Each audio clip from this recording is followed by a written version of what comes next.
자, 이제 소득세 문제풀이 들어가도록 하겠습니다. 자, 11번에 거주자 갑의 2021년도 국내에서 발생한 이자소득 및 배당소득과 관련한 자료는 다음과 같다. 갑의 2011년 종합소득 과세표준을 계산할 때 합산되는 금액은 얼마인가?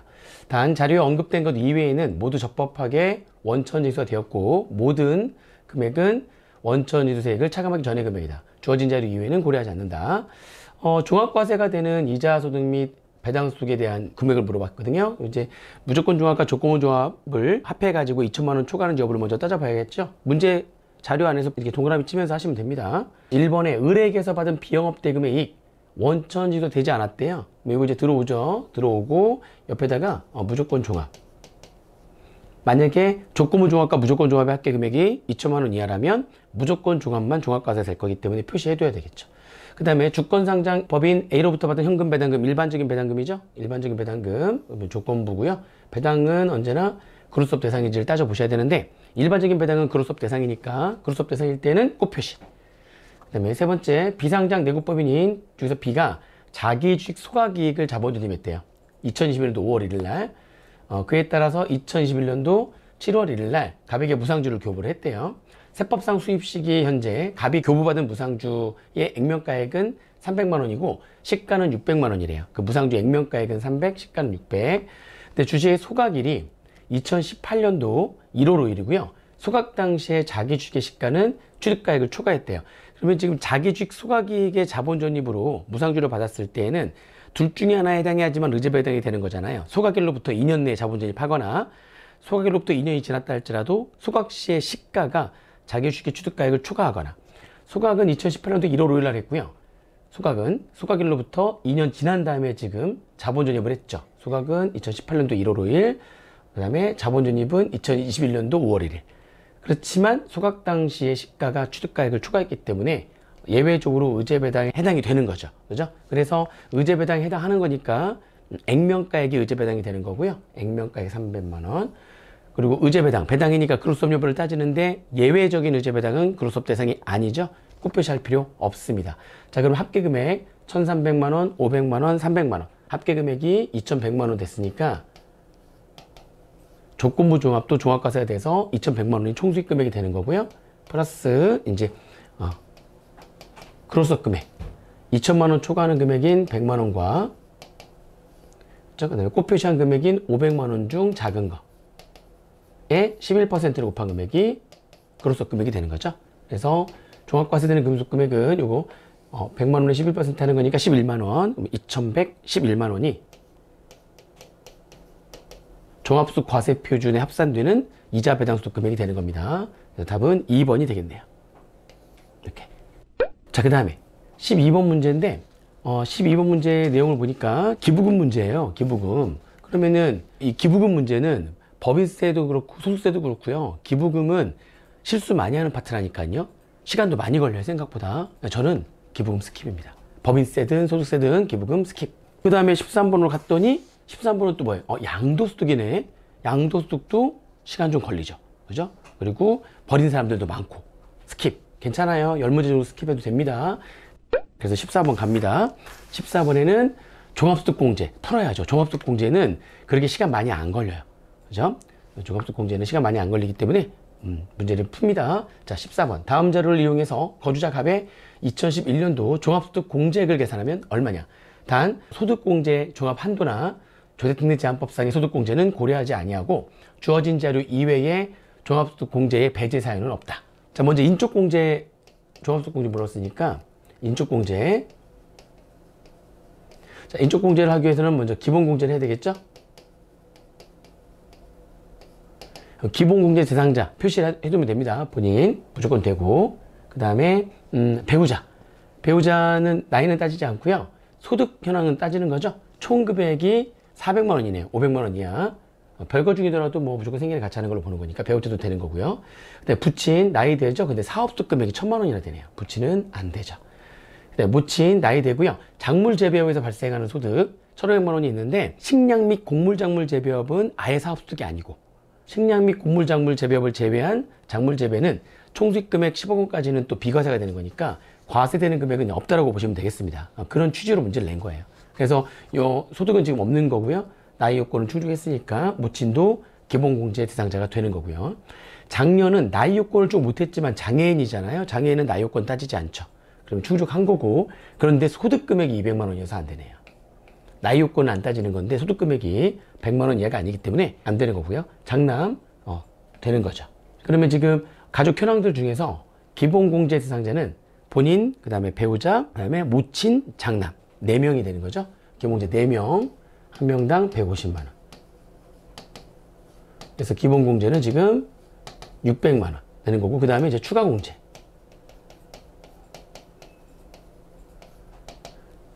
이렇게. 자, 추가공제는 일단 본인에 대해 해당되는 추가공제를 따져보셔야 되는데, 본인한테만 해당되는 추가공제는 부녀자 공제. 근데 부녀자 아니래요. 부녀자 아니니까 부녀자 공제 안 되고, 그 다음에 한부모 공제. 배우자가 있으니까 한부모 공제 대상자 아니니까 본인한테 해당되는 추가공제는 없어요. 그러면 모든 기본공제 대상자인 4명, 이 4명한테 해당되는 추가공제. 경로 우대자나 장애인이라면 추가공제 되는 거 있죠? 4명. 이 기본공제가 아닌 사람은 볼 필요 없고요. 부친과 장녀는 볼 필요 없고요.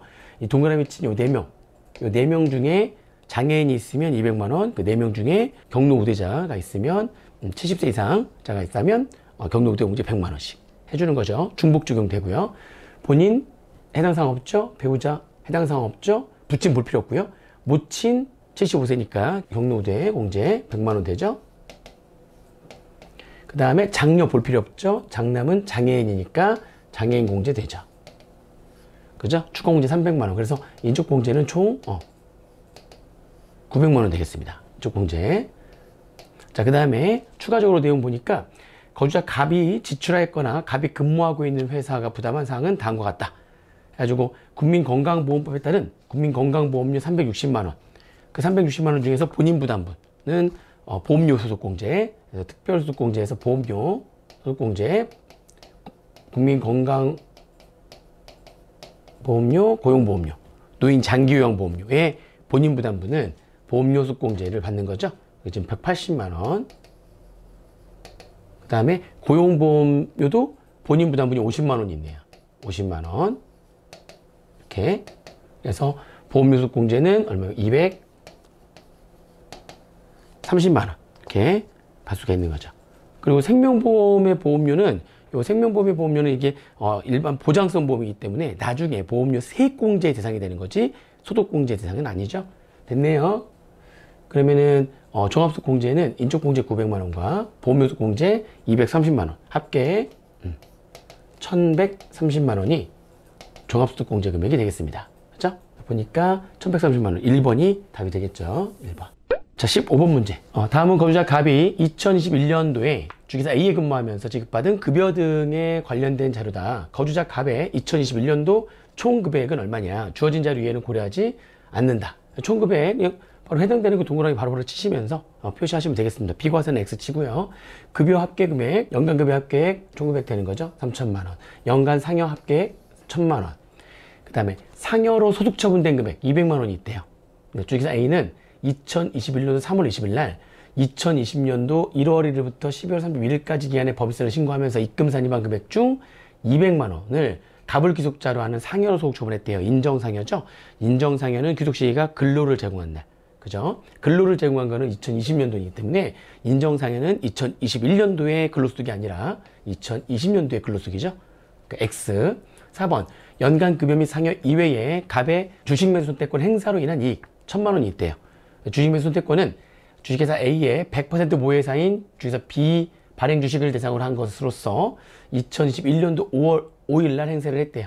벤처기업 아니고요. 벤처기업이면은 3천만 원씩 비과세 되는 경우가 있는데 벤처기업이 아니니까 행사한 날 근로소득이 되는 거죠. 그래서 행사로 인한 이익 1천만 원은 총급액에 포함이 되는 거고요. 그 다음에 연간 급여 외에 식대를 받았어요. 연간 급여 식대를 240만 원 받았는데 구내 식당을 운영하고 있지 않아서 식대를 월 20만 원씩 금전으로 지급하고 있대요. 그죠? 그러면 식사를 제공하고 있지 않은 상태였기 때문에 월 10만 원씩은 비과세. 그죠? 그러면 10만 원씩 비과세 되는 거니까 120만 원만 총급액에 들어오면 되겠네요. 그죠? 그러면은 거주자 갑의 2021년 총급액은 3천만 원, 1천만 원, 1천만 원, 120만 원. 그죠? 그럼 5,120만 원. 3번이 2021년도에 총급액이 되겠습니다. 쉬운 것들은 어렵지 않습니다. 바로바로 풀 수 있어요. 자, 16번 갑니다. 소득세법상 납세 의무자 및 과세소득의 범위에 관한 설명으로 옳지 않은 것은 1번 과세기간 종료 10년 전부터 국내에 주소나 거소를 둔 기간의 합계가 5년 이하인 외국인 거주자, 단기 외국인 거주자에 대한 특례 규정이죠. 아무튼 거주자긴 거주자잖아요. 거주자긴 거주자이기 때문에 국내외 원천 소득에 대해서 납세 의무가 있죠. 있는데 이제 국외에서 발생한 소득의 경우에는 국내에서 지급되거나 국내로 송금된 것에 대해서만 과세하는 거죠. 과세가 되긴 되지만 거주자니까. 근데 국외에서 발생한 소득은 국내에서 지급되거나 국내로 송금된 소득에 대해서만 과세한다. 맞는 얘기가 되겠습니다. 16번에 1번은 맞는 거고요. 2번 소득세법상 거주자란 국내 주소를 두거나 183일 이상 거소를 둔 개인을 말한다. 이게 정의죠. 거주자의 정의. 3번 국세기본법에 따른 법인 아닌 단체 중 법인으로 보는 단체 외의 법인 아닌 단체가 구성원 간 이익의 분배 방법이나 분배 비율이 정해져 있지 않거나 확인되지 않는 경우에는 해당 단체를 일거주자 또는 일비거주자로 봐서 과세한다 라고 되어 있죠. 그러니까 법인 아닌 단체 중에서 법인으로 보는 단체 외의 법인 아닌 단체래요. 말이 긴데 다시 말하면 개인으로 보는 단체라는 거죠. 개인으로 보는 그런 단체인데 구성원 간의 이익의 분배 방법이나 분배 비율이 정해져 있지 않다는 얘기는 이익을 분배하지 않는다는 얘기죠. 그러면 그 단체 자신을 한 명처럼 보는 거죠. 단체 자신을 한 명으로 봐가지고 단체에서 벌어지는 소득에 대해서 그 단체 자신이 소득세 납세 의무를 지는 겁니다. 그러니까 단체는 손발이 없기 때문에 대표자가 그거를 대행하는 것 뿐이고요. 단체 자신을 그냥 한 명, 그 단체를 일거주자 또는 일비거주자로 봐서 단체에서 발생한 소득에 대해서 단체 자신이 소득세 납세 의무자가 된다는 거죠. 맞는 얘기가 되겠습니다. 4번에 내국법인의 발행주식 총수 100%를 간접 출자한 해외 현지 법인에 파견된 당해 내국법인의 직원이 생계를 같이 하는 가족이나 자산 상태로 봐서 파견기간 종료 후에 재입국할 것으로 인정되는 경우라면 외국의 국적 취득과 관계없이 거주자로 본다. 그러니까 내국법인이 발행주식 총수의 100%를 직간접적으로 출자한 해외 현지 법인에 임직원을 파견 보낸 거예요. 파견 보냈어요. 그러면 아무리 외국에 오래 있다 할지라도 어떻게 한다고? 우리나라 거주자로 본다. 예, 우리나라 거주자로 본다 라고 하는 겁니다. 그렇죠? 그러니까 외국에 국적 취득을 했다 할지라도 이게 자산도 다 우리나라에 있고 생계를 같이 하는 가족도 다 우리나라에 있는 거예요. 그럼 우리나라 거주자라 이런 얘기죠. 그러니까 요 표현이 있다 할지라도 거주자라는 얘기입니다. 5번에 국내에 거소를 둔 기간은 입국하는 날부터 아니죠. 거주기간 따질 때의 날짜는 입국하는 날의 다음 날부터 출국하는 날까지로 해가지고 계산하게 돼 있죠. 입국하는 날부터 계산한다. 틀렸네요. 답은 쉬웠네요. 답은 5번입니다. 자, 17번 문제입니다. 법인의 대표자, 등기 임원이래요. 법인의 대표자인 대주주가 출자 임원이죠. 법인이 보유하던 자산을 횡령하면서 그 사실을 감추기 위해서 매출을 일부 누락시켰으나 이후 과세관청이 그 관련 법인세 등 부가처분을 한 사안과 관련해서 옳지 않은 것은 1번에 해당 사안과 관련해서 법인에게 소득금액 변동 통지서를 통지한 경우에 통지하였다는 사실을 대표자에게 알려야 하며, 그죠? 맞는 얘기죠. 대표자한테 알려야 됩니다. 당의 내용에는 소득금액 변동 내용이 포함되어 있어야 된다. 야, 이거 좀 어려운 문제였는데요. 그러니까 횡령을 했잖아요. 그럼 이제 법인의 소득을 예를 들면 이런 거죠. 횡령했다는 거는 그런 거예요. 법인의 돈을 대표자가 인마이 포켓한 거죠. 그러면 이제 법인의 통장에서 돈이 빠져나가는 거니까 법인 입장에서 돈이 빠져나가죠. 근데 그거를 지금 대표자가 인마이 포켓한 거예요. 근데 그거 이제 횡령하는 거는 이거를 증빙도 없는데 이렇게 비용 처리 딱 한 거죠. 뭐 들키겠어? 해가지고 이게 횡령이에요. 비용 처리한 겁니다. 이렇게 나중에 알고 보니까 세무조사 나와서 보니까 이거 비용 처리 100만 원 했네요. 자, 증빙 가져오세요. 증빙 없는 거야. 어떻게 됐죠? 확인해 보니 그거 대표자가 횡령했다는 사실을 알게 된 거죠. 그럼 이제 어떻게 되겠어요? 세법에서는 이게 사회 유출이 되는 거죠. 그러니까 송금으로 인정할 수 없잖아요. 그러니까 세무정하게 되면 어떻게 됩니까?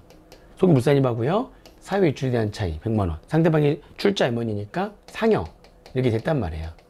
그러니까 지금 법인의 소득도 소금물산입을 했었어야 되는데 그때 당시에 횡령하고 안 했기 때문에 세무조사 나와가지고 법인의 소득이 이렇게 증가가 되죠. 그래서 소득금액 변동 통지서를 법인한테 보내는 겁니다. 법인한테 소득금액 변동 통지서를 법인한테 이렇게 보내고요. 그리고 법인한테 소득금액 변동 통지서를 통지했다는 그 사실을 대표자한테도 통지합니다. 대표자한테도 알려주는 거예요.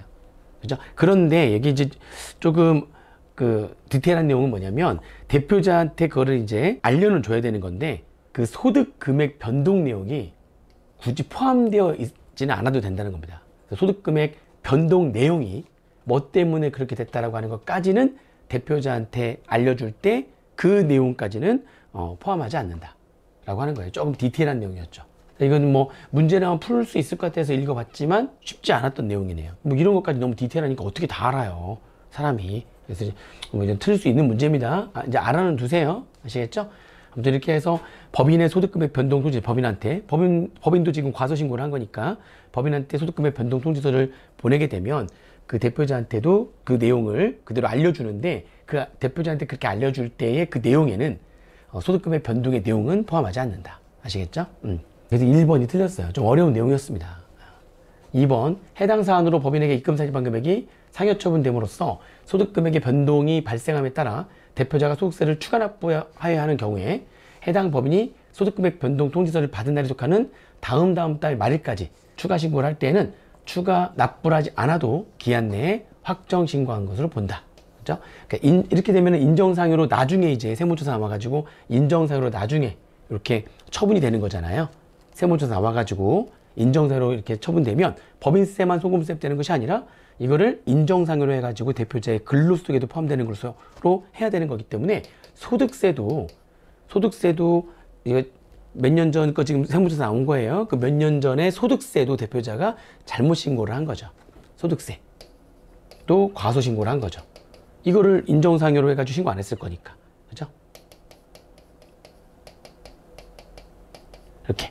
근데 그 소득세 과소 신고한 그 소득세를 대표자가 이제 다시 예를 들면 2년 전 거 세무조사 했다면 2년 전으로 돌아가서 2년 전에 신고했었을 거 아닙니까? 소득세를. 거기에 요 금액 100만 원까지 인정상여 그때 당시에 근로소득이 돼야 되는 거니까 그때 2년 전에 신고했던 금액에 100을 더 포함시켜 가지고 다시 세금 계산해 가지고 다시 신고한다면 그러면 확정 신고 기한 내에 신고한 걸로 봐준대요. 그러니까 가산세는 부과하지 않겠다는 거죠. 언제까지 신고하면 된다고요? 소득금액 변동통지서를 받은 날에 속하는 달에 다음 달 말일까지 추가 신고를 할 때는 기한 내에 확정 신고한 것으로 본대요. 그러니까 그때 2년 전에 기한 내에 신고 제도를 한 것으로 봐주겠다는 거죠. 즉 뭐를 부과하지 않겠다? 신고 불성실 가산세를 부과하지 않겠다. 아시겠죠? 그리고 납부까지도 이제 추가 납부는 이제 하면 되겠죠. 아무튼 추가 납부를 하든 안 하든 다음 달 말에 추가 신고만 하면 이번에 개정된 거예요. 작년까지는 소득금액 변동 통지를 받은 날에 속하는 달에 다음 달 말일까지 추가 신고 납부까지 해야 기한 내에 확정 신고 납부한 것으로 봤는데 그냥 추가 신고만 하더라도 기한 내에 확정 신고한 것으로 본다. 아시겠죠? 굳이 납부까지는 안 해도 되는 거예요. 만약에 이제 확정 신고로 보고 돈이 있어가지고 이제 납부까지도 하면 그러면은 기한 내에 납부도 한 것으로 봐가지고 납부지원가세도 부과하지 않고 이렇게 구분했다는 거죠. 작년에는 무조건 추가 신고 납부까지 다 해야 신고 기한 내 추가 신고 납부한 걸로 본다. 올해는 납부는 굳이 따지지 않고 다음 달 말일까지 추가 신고만 하면 확정 신고한 것으로 보고 그래서 신고부정가세 부과하지 않고 그때까지 납부까지도 하면 납부지원가세도 부과하지 않고 뭐 이런 식으로 구분했다는 겁니다. 맞는 얘기. 3번에 법인 소재지가 분명하고 송달할 수 있는 경우라면 소득 처분되는 배당 상여 및 기타 소득은 법인 소득 금액의 결정되는 경정일로부터 15일 내에 소득금액 변동 통지서에 의해서 담해 법인에게 통지해야 된다. 그러니까 법인의 소재가 분명하면은요, 그렇게 송금불사님 이렇게 배당상의 기타 소득한 거 있잖아요. 이거는 결정 또는 경정을 한 날로부터 세무조사 해가지고 결정 경정한 날로부터 15일 내에 소득금액 변동 통지서를 법인에게 보내게 돼 있습니다. 맞는 얘기고요. 4번 소득세법은 횡령에 의해서 취득하는 금품을 기타 소득으로 명시하여 규정하고 있지 않다. 이것도 이제 마찬가지인데 횡령해가지고 받은 금액은 기타 소득으로 열거가 돼 있진 않죠. 우리 기타 소득에 뇌물 등은 있어도 횡령으로 인한 금액이 기타 소득으로 열거돼 있진 않죠. 본 적이 없죠? 열거 안 돼 있어서 그런 거예요. 5번에 해당 사안의 경우에 법인은 소득금액 변동 통지를 받은 날 소득을 지급한 것으로 봐서 소득세를 원천 징수해야 된다. 그죠? 이것도 원천 징수식의 특례. 소득금액 변동 통지를 받은 날 소득을 지급한 것으로 봐서 소득세 원천 징수하면 된다. 하는 겁니다. 17번은 조금 어려운 내용이었어요. 조금 어려운 내용. 봤어도 틀릴 수 있었던 내용. 그러니까 말 문제라고 해서 무조건 맞출 수는 없죠. 아무리 우리가 뭐 세법 전체를 다 공부할 수는 없는 거니까 교재에 모든 내용이 다 들어가 있지는 않아요. 꽤 많은 내용이 들어가 있지만 너무나 양이 많기 때문에 디테일한 내용들이 몇 개는 안 들어가 있거든요. 아까 그런 내용들은 교재에 들어가 있지는 않습니다. 그래서 이제 문제 풀면서 괜히 읽었다 뭐 이런 생각 들겠죠. 아무튼 뭐 찍어야죠 뭐. 자, 18번에 소득세법상 비과세 소득이 아닌 것은, 또 이렇게 또 바로 주는 문제가 또 나오네요. 얘네들. 1번에 사업소득 중 전통주의 제조에서 발생하는 소득으로서 연 1,500만 원 이하의 금액. 이건 과세죠. 전통주는 비과세가 되려면 전통주 제조는 두 가지 조건을 충족해야죠. 읍면 단위에서 전통주를 제조해야 되는 거고요. 그리고 소득금액 합계 금액이 1,200만 원 이하여야지만 비과세가 되는 겁니다. 1,200을 초과하죠? 전액과세. 오라나싱입니다. 비과세 소득이 아닌 거 18번에 바로 1번입니다. 그 다음에 조린기간 5년 이상 임지에 임목의 벌채 양도로 발생한 소득은 600만 원 비과세 맞고요. 공익신탁계획 비과세 맞고요. 그 다음에 서원화 골동품을 박물관이나 미술관에 양도했어요. 비과세 맞죠. 5번에 이번에 개정된 거죠. 법령 조례에 의한 위원회 등의 보수를 받지 아니하는 위원.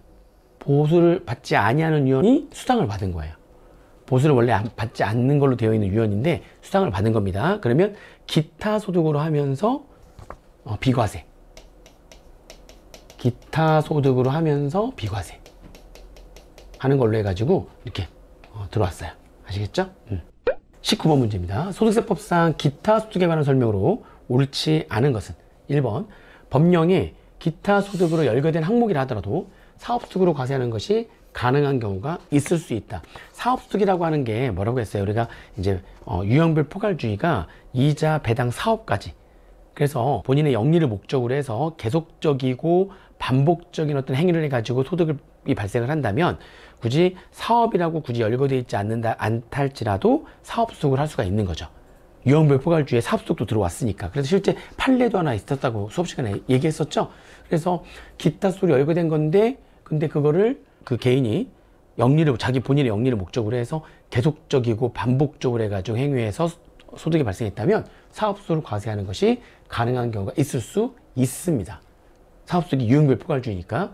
두 번째, 서학골동품의 거래를 위해서 사업장을 설치하거나 사업자 등록을 한 경우가 아니라면 영리 목적으로 자기 계산과 책임하에 계속적 반복적으로 서학골동품을 거래한 경우에도 기타 소득으로 과세한다. 이 서하나 골동품은 이번에 이제 좀 명확하게 한 거죠. 서하나 골동품의 경우에 아무리 영리 목적으로 자기 계산과 책임하에 계속적 반복적으로 서하나 골동품을 거래했다 할지라도 아까 얘기했잖아요. 그러면 다시 사업소득이 될 수 있다고요. 그런데 아무리 그렇게 했다 할지라도요.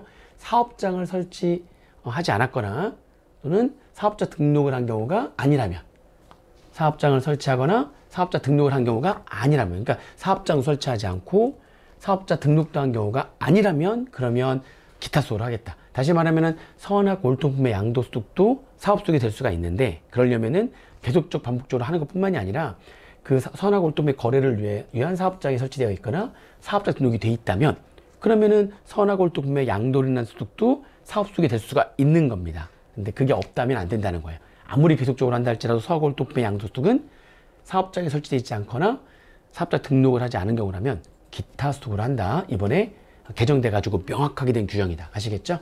3번 정신적 피해를 전부하기 위해서 받는 배상금은 기타 소득으로 과세하지 않는다. 그죠? 육체적, 정신적, 물리적 피해를 입고서 받는 손해배상금과 그 법정이자는 과세 제외입니다. 과세하지 않는다. 맞는 얘기. 4번에 퇴직 전에 부여받은 주식 매수 선택권을 퇴직 후에 행사했네요. 기타 소득에 해당한다. 맞죠? 5번 특정한 소득이 기타 소득의 어느 항목에 해당하는지 여부는 세액의 영향이 없다? 아니죠. 있죠. 왜냐하면 기타 소득 같은 경우에는 이게 어떤 기타 소득이냐에 따라 가지고 확인되는 필요경비가 없을 때, 즉 증빙이 없다 할지라도 총수입금액의 일정 퍼센테이지를 필요경비로 의제해 주는 기타 소득들이 있잖아요. 그러니까 어떠한 기타 소득이냐에 따라 가지고 증빙이 없는데도 불구하고 총수입금액이 60 또는 80 또는 90%를 필요경비로 인정받을 수 있는 기타 소득들이 있기 때문에 소득금액이 달라지는 거죠. 그래서 어떠한 소득금의 어떤 항목이냐에 따라서 세액의 영향이 있는 겁니다. 아시겠죠? 20번 문제인데 이게 양도소득은 준비를 안 하신 분들은 말 문제 나오는 것도 읽지 마세요. 말 문제 나오는 것도 읽지 마시고 준비를 좀 한 분들은 보지만 난 준비 안 했어? 스킵 하시면 되겠습니다. 아시겠죠? 이렇게. 자, 그래서 이제 여기까지 해가지고 아까 소득세 문제를 풀고요. 이제 법인세 문제를 들어가 보도록 하겠습니다.